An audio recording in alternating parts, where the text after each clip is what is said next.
Bonjour à tous, vous êtes artisan ou peut-être que vous êtes en plein lancement d'activité, vous avez envie d'apprendre à fidéliser votre clientèle pour éviter d'avoir à chercher sans arrêt de nouveaux clients. C'est pertinent, très intelligent et aujourd'hui vous allez découvrir 5 astuces offertes par le label Artisan de Confiance. Si vous ne le connaissez pas, c'est l'occasion d'aller le découvrir sur le site www-cacfrance.fr. C'est un label qualité créé par un artisan pour les artisans, ne le manquez pas car les avantages à l'obtenir sont vraiment très nombreux. Tout de suite, on démarre sur ces 5 astuces pour fidéliser sa clientèle.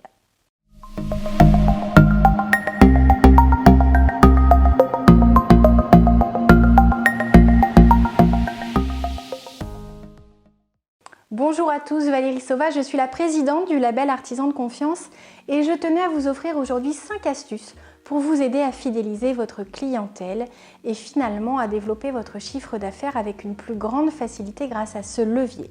Alors, quelles sont les 5 astuces que vous allez découvrir aujourd'hui? La toute première, c'est quelque chose que vous savez peut-être faire de manière instinctive, mais qui est le reproche premier fait aux artisans, donc autant ne pas tomber dans ce piège. La réactivité, messieurs et mesdames. C'est quelque chose qui fait défaut à beaucoup de vos confrères et il est très important lorsque vous êtes sollicité par des clients, que ce soit des personnes qui vous connaissent déjà, chez qui vous êtes déjà intervenu ou de nouveaux clients, de vous montrer réactif. Alors je suis femme d'artisan, je sais qu'il est tout à fait impossible de pouvoir répondre au fur et à mesure. Ces interruptions de tâches seraient vraiment néfastes à l'avancée de vos chantiers en cours. En revanche, le soir, s'il vous plaît, prenez un petit peu de temps pour appeler vos clients, pour leur répondre.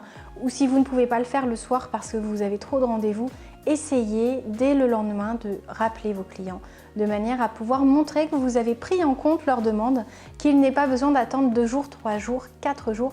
Sachez que si vous ne le faites pas, certains de vos confrères sauront sauter sur cette opportunité.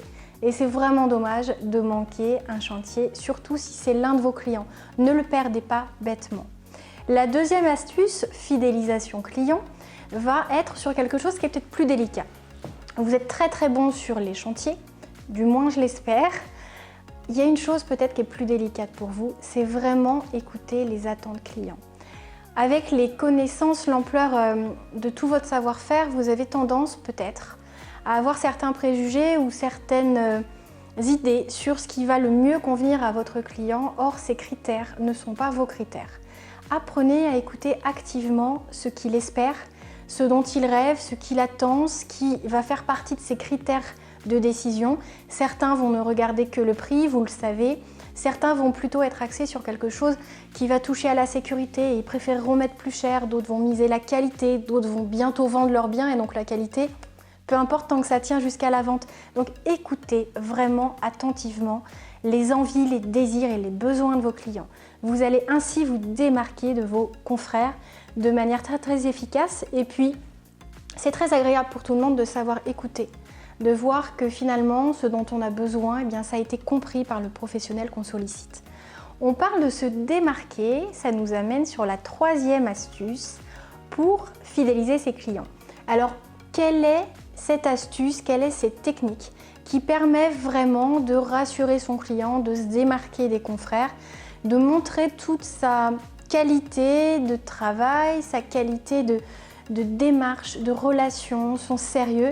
Eh bien, vous me voyez venir, là je vais prêcher pour ma paroisse, c'est le fait d'obtenir le label Artisan de Confiance. Alors pourquoi? Parce que c'est une distinction qui est nationale, qu'on retrouve partout en France, qui est rare, qui est vraiment délivrée en toute petite quantité, avec une rigueur extrême. C'est un label qui est créé par un artisan, pour les artisans.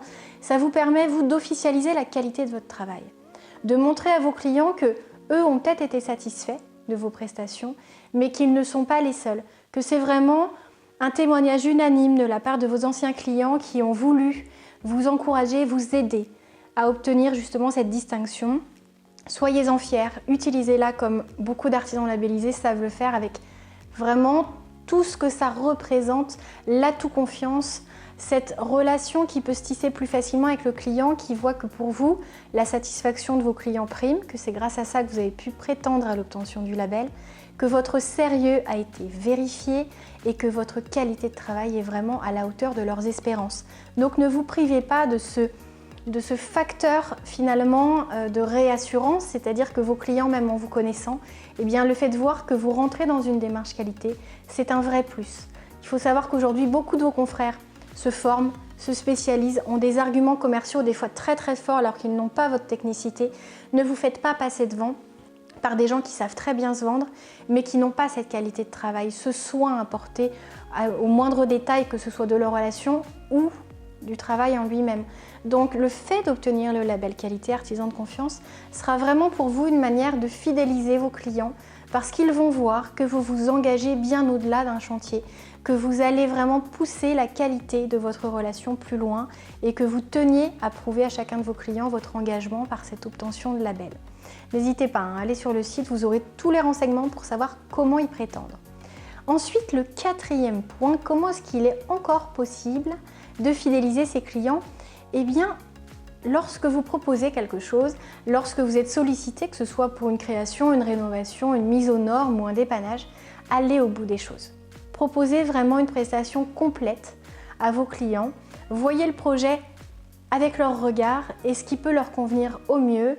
N'hésitez pas d'ailleurs à les mettre en relation avec certains de vos confrères qui peuvent répondre à un besoin qu'ils vont avoir et ce qui va leur faciliter finalement la tâche de manière à ce que vous deveniez leur artisan référent, celui vers qui ils vont se tourner, que ce soit parce que vous avez les compétences dont ils ont besoin ou parce que finalement le réseau de professionnels qualifiés avec qui des fois vous travaillez ou vous pouvez leur recommander, eh bien leur a plu. Alors au sein du label Artisan de Confiance, c'est vrai que beaucoup se recommandent les uns les autres parce qu'ils ne s'engagent pas personnellement sur la qualité de travail de l'artisan. Ils font porter justement cette responsabilité au label et on est très fiers de pouvoir le faire. Mais ça montre que vraiment, vous ne vous contentez pas de répondre à un besoin, vous allez au-devant de l'ensemble de leurs projets et ça va vraiment vous permettre de vous démarquer et montrer que vous souhaitez les accompagner au mieux. Le dernier point, c'est le petit bonus, quelque chose auquel peu d'artisans pensent et il ne faut surtout pas hésiter. Lorsque vous allez chez vos clients, n'hésitez pas au moment où vous notez l'adresse de vos clients, leur numéro de téléphone, eh bien à demander leur adresse mail. Pourquoi ? Parce que c'est un moyen facile et rapide de garder le contact avec vos anciens clients. Quand on cherche à fidéliser sa clientèle, il faut savoir se rappeler à leurs bons souvenirs de temps à autre. Ça ne veut pas dire leur envoyer un mail tous les mois. Ça va peut-être vous surprendre, mais certains clients ne conservent pas leur facture ou votre carte de visite. Et lorsqu'ils ont besoin de faire appel à vos services, des fois ils ont même oublié jusqu'à votre nom. Donc si vous vous rappelez à leurs bons souvenirs une fois par an, ou si vous faites une promotion, vous ouvrez un showroom, ou vous embauchez, que vous avez envie finalement de l'annoncer, ou que vous venez d'obtenir le label Artisan de Confiance, piqûre de rappel, énième piqûre de rappel, mais parce que c'est un vrai argument, c'est une occasion supplémentaire du coup de communiquer avec vos clients. C'était 5 astuces que nous tenions à vous offrir afin de vous aider dans le développement de votre structure. Vous connaissez maintenant l'adresse du site. Je vous dis à très bientôt. N'hésitez pas à me contacter pour de plus amples informations, notamment pour connaître les avantages offerts par le label. Je vous en donne un déjà. En plus d'officialiser la qualité de votre travail, eh bien vous allez pouvoir bénéficier de réductions très importantes sur toutes vos assurances professionnelles. Ça va être la décennale, RC Pro, l'assurance des véhicules, peut-être d'un lieu, que ce soit un local de stockage, que ce soit un showroom, mais en tout cas jusqu'à 30% de réduction. Imaginez un petit peu la somme que ça vous permettra d'économiser. C'est un juste retour mérité qui a été négocié par le label Artisan de Confiance pour tous ces professionnels labellisés. À très bientôt, au revoir.